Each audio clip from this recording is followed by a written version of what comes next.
born in Cape Town, no love shown.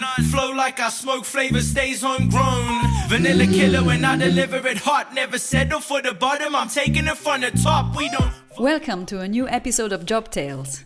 I'll introduce Steven Zylstra as brand ambassador of the spirits company Beam Suntory, but do expect much more.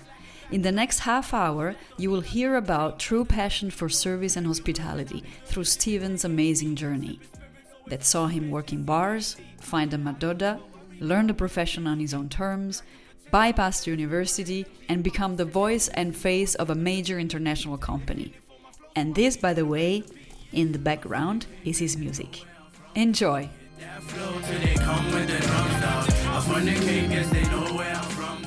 Steve, thank you so much for being part of my podcast. I'm very happy because you have a very interesting job. You're a very interesting person and fun to talk to.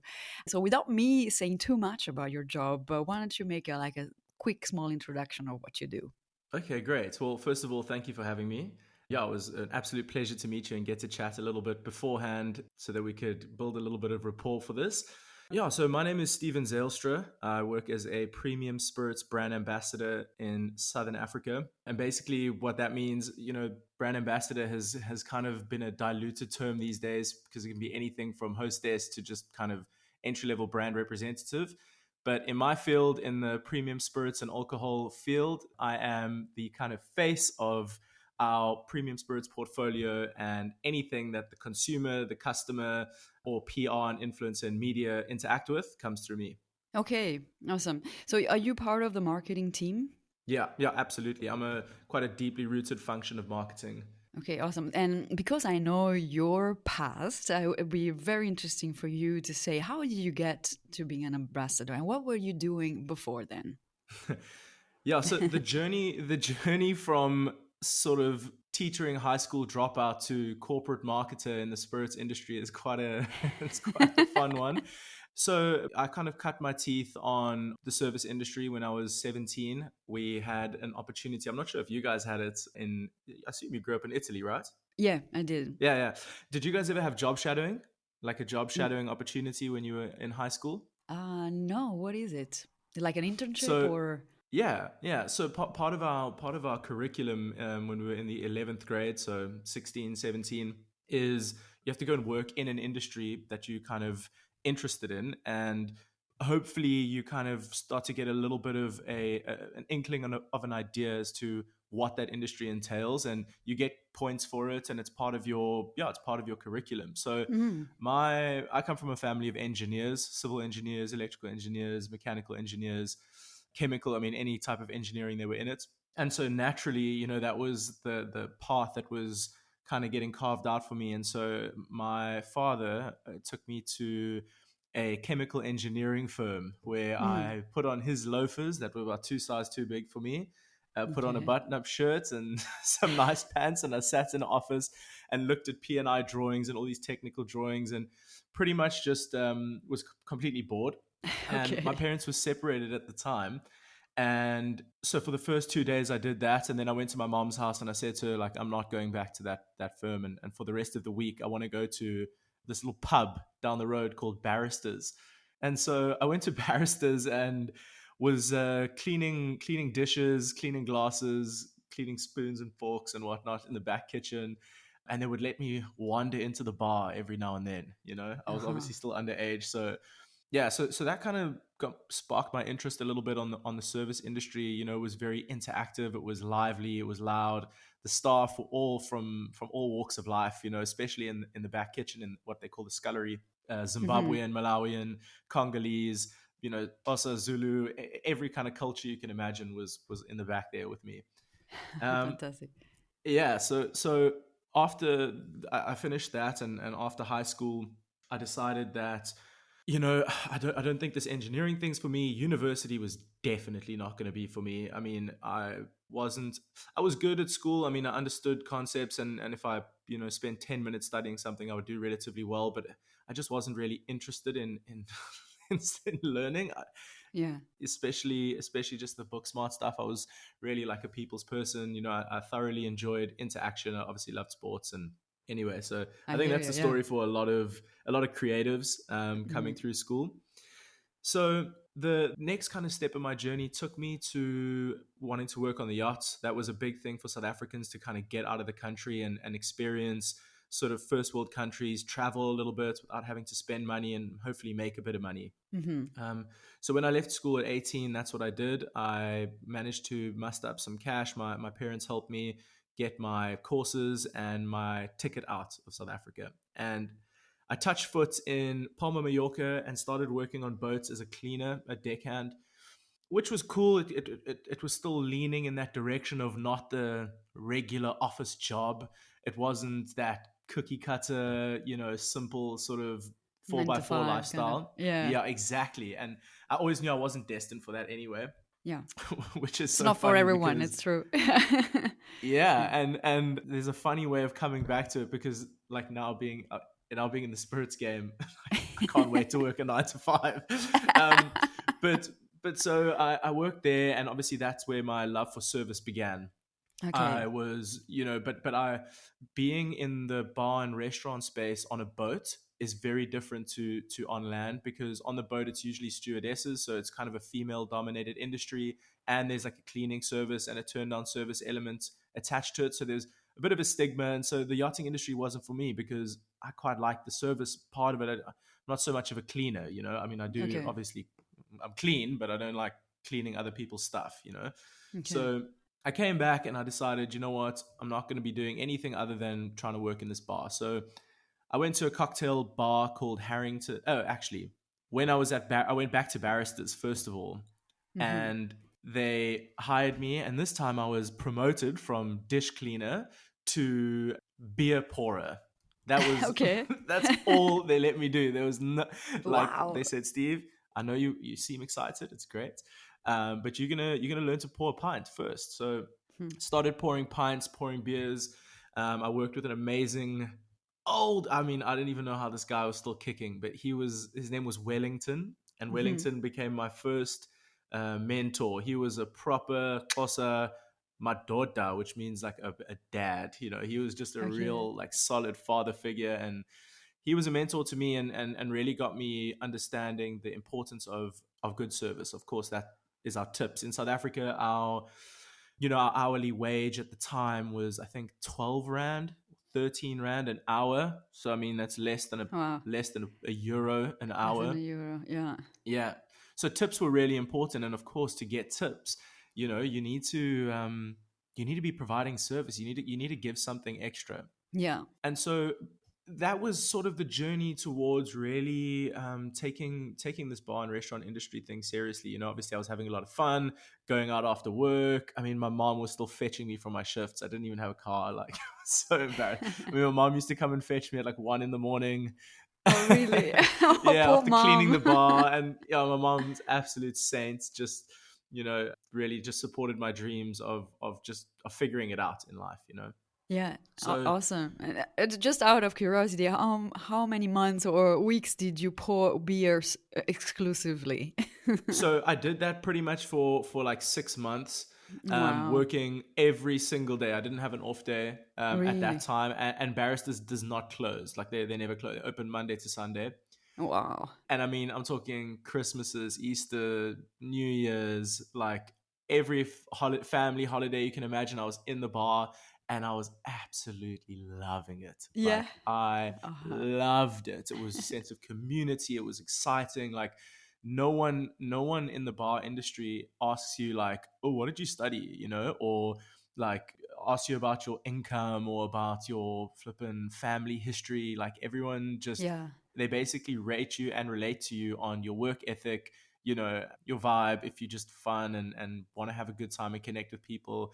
And a lot of like, I don't know, the outskirts of society find themselves in hospitality. And I mentioned this to you when we were Mhm. when we met up, that Yeah. it's that place where sort of any walk of life can find themselves in the lowest sort of rung of the hospitality food chain, and Yeah. can make something of their lives. Can end up being managers, can end up being, have shares in restaurants and whatnot. So Yeah, fast forwarding for you, then you have then done, now you're a brand ambassador. Is there a Yeah, thread, is there a common thread that takes you there? Of course, service and yeah, hospitality.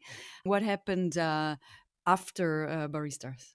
yeah. So the perfect segue came when I got a job opportunity at a very well known cocktail bar called Cafe Caprice in South Okay. Africa, and a soon to be mentor of mine. I didn't even know it at the time, but he gave me a shot and allowed me to come and work at Cafe Caprice. And one of the major step ups from kind of working at a pub going into this sort of proper internationally recognized cocktail bar was training. They really trained us up. They focused a lot on understanding the menu, understanding what brands you have, understanding cocktails, understanding the intricacies of each spirit and each category. Yeah. And at that point, I had been studying a little bit, and I dropped out of college and was kicked out the house for that. And I was about 19 at this stage, turning 20. And I took it upon myself to make understanding everything about restaurants and hospitality my purpose. And to be honest, I think that's kind of the differentiating factor when people see me go from, or have watched my journey go from bartender to brand ambassador. It was that moment for me, making the decision that I'm not going to go to university, I'm not going to have this conventional journey, but I'm going to put in the same effort that a law student or an engineering or architectural student would put into their studies, into Mm. understanding this industry. And I just became a student of the industry and really fell in love with every element of it. And I mean, from that point, I just started climbing really quickly. I mean, I went from Cafe Caprice to another massive cocktail lounge called Harrington's, then took over there, became operations manager at 21, I was so young. Nice. Oh, when I Yeah. think back at I was managing these like hectic nightclubs and there's like gangs running the flipping bouncers at the door. And I'm like this 21-year-old kid, like, oh my gosh. And so then, Amazing. and then I got into Harrington's, went from Harrington's, became like a operations and group manager for them. Then I went to Burger and Lobster, which is quite a well-known restaurant chain globally. They have a leg in South Africa. And it was there that I took the next step from the bartending stuff and just the spirits and all that to marketing and digital Hmm. marketing and Okay. Instagram. And yeah, and that was sort of the journey, at that time, like having automated Instagram software and all of that was super new, especially in the restaurant industry. I mean, they had no clue. Mm. And so yeah, I really just started elevating myself there. And yeah, I mean, the next step was what got me to my brand ambassadorship, which was the CFO of a big company called Beam Suntory walked in on a busy night. She asked Okay. for a table. She was like, can you get us? I didn't know her at the time. She asked for a table, and I said, yeah, I'll see what I can do. Hooked them up with a table, got them some free drinks, and really just gave them that proper, authentic experience. And at the end of it, she asked for my email address, Oh yeah. asked me Oh. if I knew anything about it, and about being a brand ambassador. And I said, that was only in my dreams. I had kind of I'd kind of accepted that I was going to be a hospitality worker for the rest of my life. And yeah, I mean, 4 or 5 rounds of interviews later, I got the job, and 4 years in, and here I am. Amazing. Well, your own reputation spoke for you that night, and you obviously Absolutely. gave a very good service. And I mean, you breathe service. I can hear it from when when you talk about it. It is what you love to do, and Yeah. that's really beautiful. I want to ask you, when you were saying like I became a student of the industry. Can you give me a couple of examples of what you would do in order to study the industry while you were working? Oh yeah. Okay, so a big thing is like having a really good manager is super important. My manager at the time, when I say I was a student, there were little things like understand. I mean, I kind of break it up into a few pillars. Yeah. So the first pillar is understanding your tools, right? Understand what spirits you have in your bar. So, for example, Laura, if I had to ask you, do you know what brandy is made of? Right. And Right? then, of course, I don't. Okay, exactly. So I'm the wrong person in terms of alcohol. yeah, true. But you'll be so surprised. I mean, you ask most people what is actually in this thing that you're consuming, and they have no idea. Yeah. So I really enjoyed that element of going, okay, cool. Well, much like a chef would have to understand exactly what's going in their meal. I Mm. think it's important for me. So I started learning, what is brandy, what is cognac, what is whiskey, what is gin, what is vodka, how are they made, what are the like the actual liquid intrinsic. So how is the liquid Mm. formed? And a big part of this industry, and these kinds of brands is, like a Courvoisier cognac or a Macallan whiskey. They'll come into bars and train bartenders, so that we can sell their product better. And a lot of times, the other bartender like scratching their ears, go for a cigarette break. And I was just this. Oh, I actually cringe at myself. I used to have like my shirt tucked in and like be taking notes, and I was just Oh, not. cute. I was like not the bartender's bartender, I was just like, because for me it was going to be everything. So that was the one big pillar, is understanding liquid intrinsics and taking the trainings really seriously. Hmm. That was the one big part. The next thing was understanding, and we were talking about this, hospitality and service. Treating your home like it is, or treating your bar or the restaurant you work at like it's your home. And kind of one lends itself to the other, because of being in bartending, and because of hospitality and treating people with such respect, and always wanting to serve, it kind of translates into your everyday life as well. Yeah. So I'll give you an example. People obviously live their life through their senses, right? Sight, Yeah. sound, touch, smell. And so for me, what I really enjoyed doing, I mean, it's kind of like well, there's definitely a really cool way to say this. It was kind of a good attribute by proxy of a people pleaser mindset, right? Hmm. It was like a benefit by proxy, because I was a big people pleaser. I didn't have a Mm. degree, I didn't have that educational background, so that took a lot of confidence out of me, because my peers were all these, like, they were getting this big education and whatever. So Yeah. I felt the need to overexert service and to please people, so that I felt respected, and that I was providing, good in the community. So Laura, if I knew you were a guest coming in, I'm a bartender. The first thing I do is ensure that the bar smells good, that it looks good, that everything is clean and shiny, and that there's a bit of movement. So I'm I see. activating that sight and sense thing already. There's good music in the background. You're walking into a warm space, a greeting, a simple Mm. hello, how are you? Hey, welcome. It Beautiful. takes the Yeah. The edge off. details. Putting, Yeah. yeah, Yeah. details, putting a napkin down before you say anything, pouring you a glass of water, Yeah. ensuring you hydrated.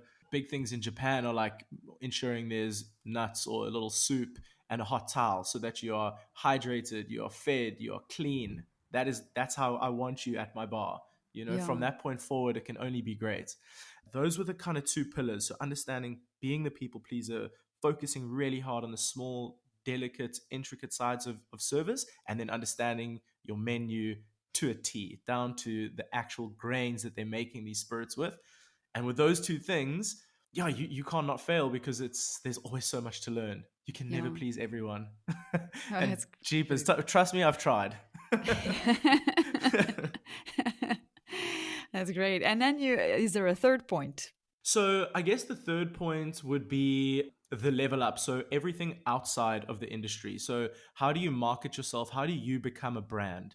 Mm. So having those first two things, I think they're the backbone for every service worker, and I guess it would be the same for any profession that you do. You got to understand what you do really Hmm. well, and you got to understand how to execute it. Yeah. Um, but the X factor that one would need is personal brand building. Understanding Mm.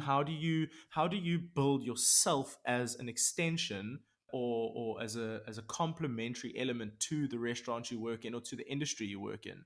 And Hmm. that's where having a bit of personality and letting that personality run wild is a big benefit, especially in the restaurant industry. Because if you had to walk in with some face tattoos, shaved head, and, like, ear stretchers in your earlobes to a law firm, chances are they're going to look you up and down and be like, yeah, no. So Yeah, in the yeah, I see bar what you mean. industry, in the bar industry, you can come in looking crazy as long as there's some purpose to it and your personality matches.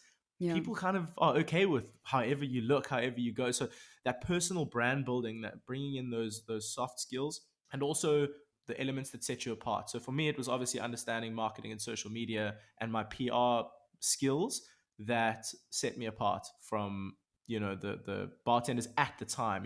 Every bar has those people that stand out, and not saying that I was better than anyone else, but that was just it yeah, was because no, of that I totally, got recognized, totally, to kind of yeah, take I that totally step see up. it. And so by the time that you met with Beam Suntory, you had crafted all these elements about you and who you were and Yeah. how you fit in the industry and yeah, brand identity. So you got the job. Basically, he offered you a job. Is that correct? Yeah, so this it was actually a lady, Jerry, She okay. which is also amazing at the time. I mean, to have a woman in like that high up in such a big company in the liquor industry was just like unheard of. So it was quite cool. Beautiful, Um, yeah. yeah. So she said to me basically, like, do you have a degree? Are you educated? And I was like, oh, I Here we don't, go. I don't. Yeah, here we go.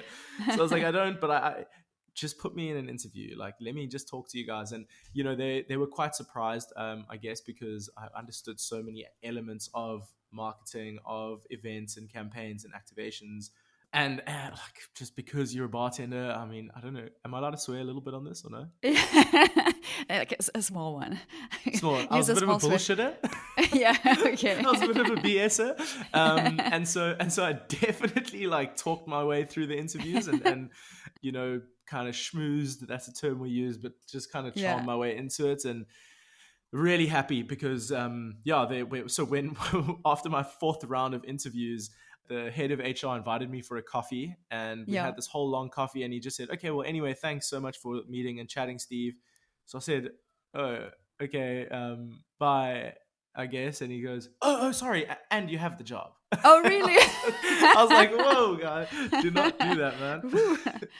A sweat there. Yeah. Oh, Phew. fantastic. Yeah, you know what? It's really good because I mean you're an example of how things doesn't don't have to go the, let's say, what people think is standard or Yeah. is due. I ought to do my university or my studies, and you had to probably show twice the hard work maybe the others do, just because you didn't have that piece of paper or certificates that especially HR departments of big companies expect. Mm, And this is a bit of a hurdle when you are creative and you can actually do the job better than other people that have those papers but don't have the people skills.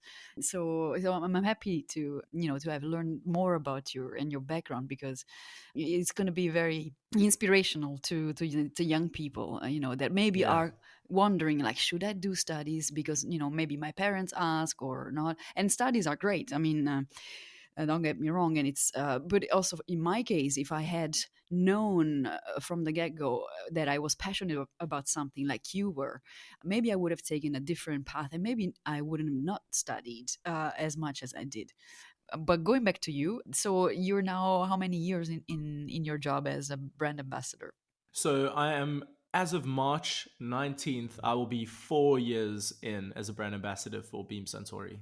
Nice. And so Yeah, far so good, yeah. you like it? Oh man, this was the job I dreamed of, and to just add to that statement that you said about knowing what you're passionate about, Yeah. I think it's so important for everyone, I would say, suggest, to work in a space of service, because you realize quite quickly that not everyone's just born with a passion, but you kind of have to make your own passion Yeah. within it, find the things you like.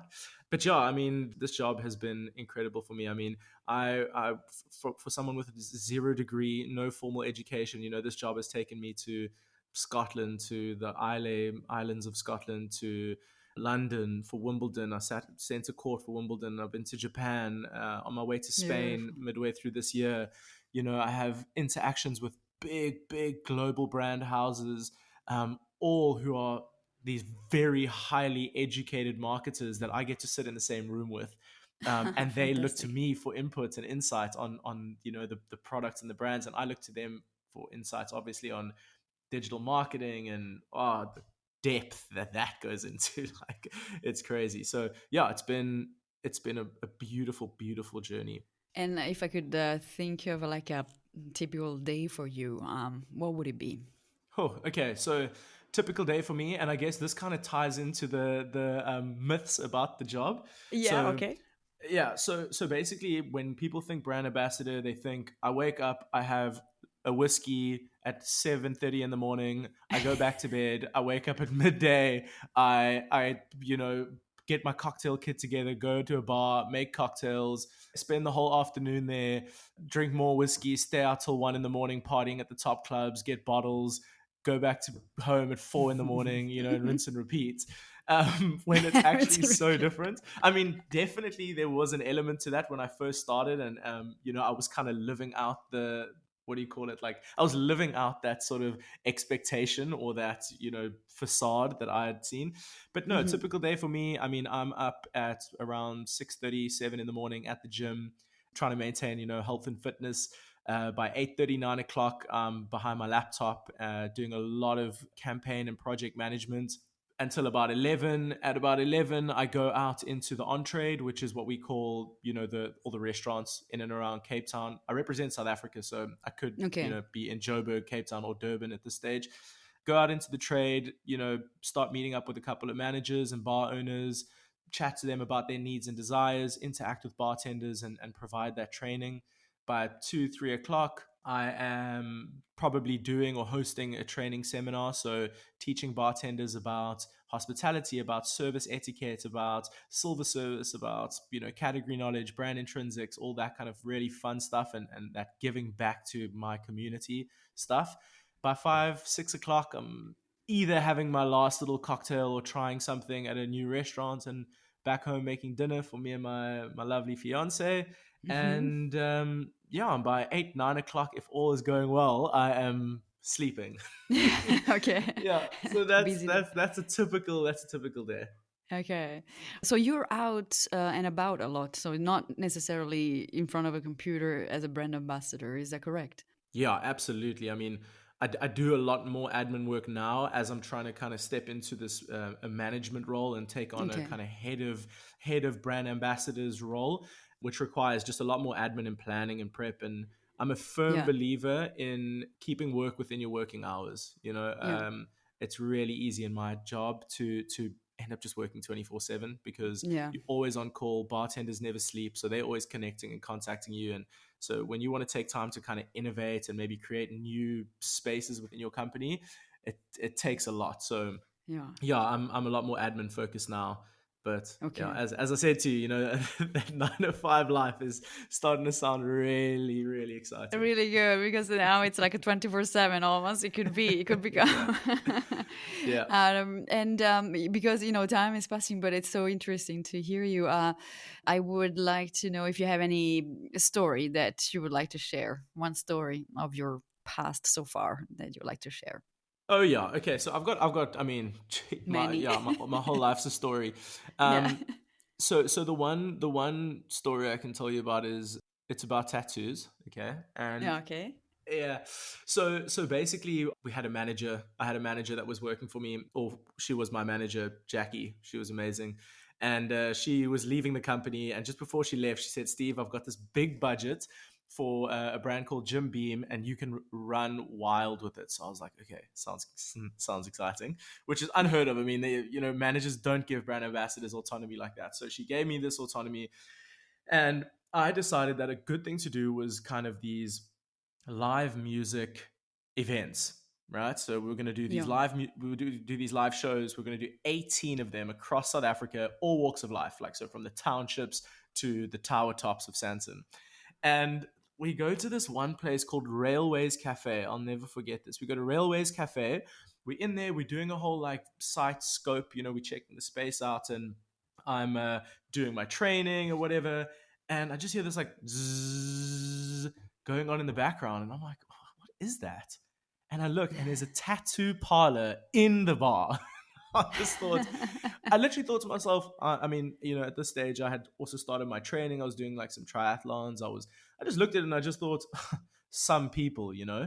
so we do the training, the event starts, and of course, as the brand ambassador, the custodian, I have a few drinks, and I have more, and I'm having a few more, I have a few more, and somehow these guys convinced me to get this flippin' leg tattoo. So No way. fast forward like 4 or 5 hours after my training, I'm on this bench. Some chick who's like tattooed head to toe is just blading my leg up, and I got like this really dope bootlegger flippin' 777 like tattoo on my ankle, and yeah, those are just casualties of the game, you know. So we have many stories like that. Some are definitely not podcast safe. Podcast material. Yeah, absolutely not. But that's one of the more tame, fun experiences that we get to have. You know, I mean, yeah, there's so Yeah. many. So I would love to come on and do another one of these, and yeah, Yes, yeah, tell okay. some more That stories. sounds great. And you mentioned music, so I would love to use your music in my intro and outro, if I may, because you're a musician Yes. yourself. And Yeah, absolutely. yeah, that'd be great. And so that also people can listen to you as you talk and as you make music, which is great. You're Oh, such that's a amazing. versatile person and beautiful to talk to. And I want to thank you very much because it's been of the utmost interest. And I wish you all the best. You're just at the beginning of a career. You have many more years to enjoy. And I can't wait to interview you in a few years from now. Oh, Laura, thank you so much. That's music to my ears. I really appreciate it. It's been a pleasure talking to you, and incredible to have met you. Thank you for having me, and I do hope that this information helps someone maybe, you know, try a different journey. And just my last key point is live to serve. It really is it's a very fulfilling way of life. Beautiful. Thank you. Such a pleasure to talk to Stevie. Thank you again for your passion, your dedication to others, your service oriented spirit. As Stevie says, live to serve, specialize in one field, overexert service, be a people pleaser. This is his message to you. See you next week. Yo, I just want to say a massive thank you so much for playing on the radio for me, Joe. Like, we've been waiting, we've been dying to hear that. We've been dying to have some good flavor there. Shot Samson Bros, eh? Steve